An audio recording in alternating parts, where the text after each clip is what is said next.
ಇವರು ಬೇರೆ ಪಾರ್ಟಿಯಾಗಿದ್ದದ್ನಾಗ ಅವ್ರ ಮೇಲೆ ಆರೋಪಗಳು ಏನು, ಅವ್ರ ಮೇಲೆ ಭ್ರಷ್ಟಾಚಾರದ ಆರೋಪಗಳು.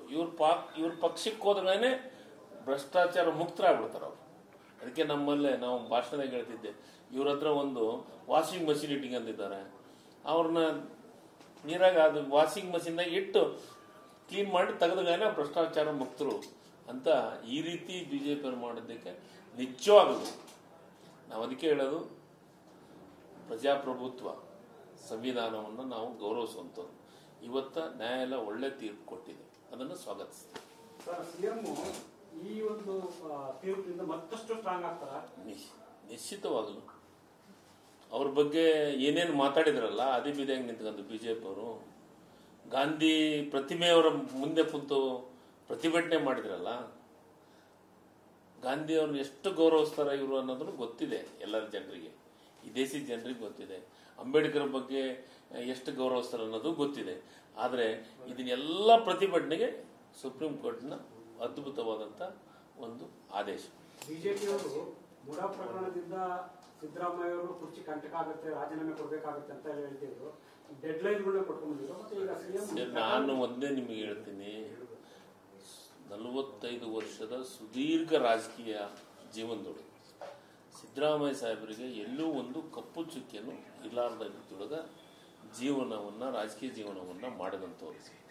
ಅವ್ರ ಮ್ಯಾಗೆ ಅವರ ಏನು ಜನರ ಏನು ಅವರತ್ತಿರುವಂಥ ವಿಶ್ವಾಸ, ಜನರಿಗೆ ಅವ್ರ ಮೇಲೆ ಬಹಳ ವಿಶ್ವಾಸ ಬಂದಿದೆ. ಅವ್ರ ಜನಪ್ರಿಯತೆಯನ್ನು ನೋಡ್ಲಾರ್ದನೆ, ಸಹಿಸ್ಕೊಲಾರ್ದನೆ ಇಂಥವೆಲ್ಲ ಆರೋಪಗಳನ್ನು ಮಾಡುವಂಥ ಕೆಲಸವನ್ನು ಇವ್ರು ಮಾಡ್ತಾ ಇದ್ದಾರೆ. ಅವ್ರ ಜನಪ್ರಿಯತೆಯನ್ನು ನೋಡಿ, ಸಹಿಸ್ಕೊಲಿಲ್ಲ ಅಂತಂದ್ರೆ ಜನರಿಗೆ ಮಾತ್ರ, ಜನರು ಯಾರು ಹೇಳಿದ ಮಾತನ್ನು ಕೇಳೋದಿಲ್ಲ. ಜನರು ಯಾರ ಹತ್ರ ಏನು ಜನರು ಕೆಲಸ ಮಾಡ್ತಾರೆ ಅವ್ರನ್ನ ಯಾವಾಗಲೂ ಗೌರವಿಸುವಂಥ, ಪ್ರೀತಿಸುವಂಥ ಕೆಲಸ ಜನರು ಮಾಡೇ ಮಾಡ್ತಾರೆ.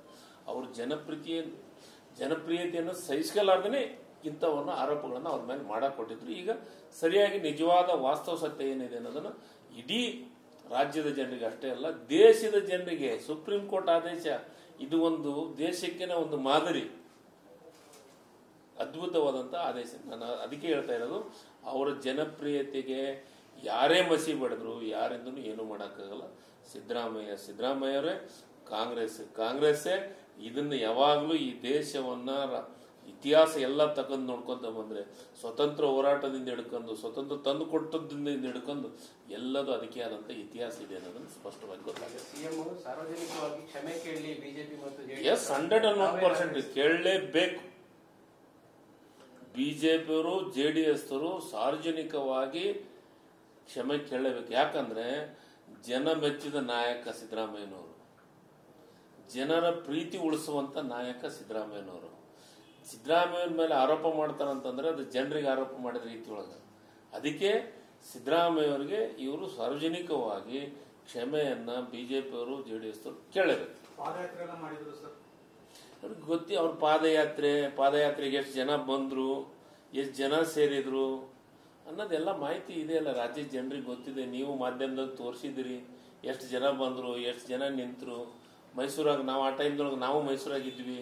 ಅದೇ ಟೈಮ್ದೊಳಗೆ ಅದಕ್ಕಿಂತ ಹಿಂದಿಲ್ಲ 2 ದಿವಸನೋ 1 ದಿವಸ ಮುಂಚಿತ ನಾವು ಕಾರ್ಯಕ್ರಮ ಮಾಡಿದ್ವಿ. ಆ ಕಾರ್ಯಕ್ರಮ ಆದ್ಮೇಲೆ ಇವ್ರು ಕಾರ್ಯಕ್ರಮ ಮಾಡಿದ್ವಿ. ಅವತ್ತು ಎಷ್ಟು ಜನ ಇದ್ರು ಅನ್ನೋದು ಗೊತ್ತಿದೆ, ಜನರು ಎಷ್ಟು ಸೇರಿದ್ರು ಅನ್ನೋದು ಗೊತ್ತಿದೆ. ಇವರ ಪಾದಯಾತ್ರೆಗೆ ಇವತ್ತು ಸುಪ್ರೀಂ ಕೋರ್ಟ್ ಒಳ್ಳೆ ಉತ್ತರ ಕೊಟ್ಟಿದೆ.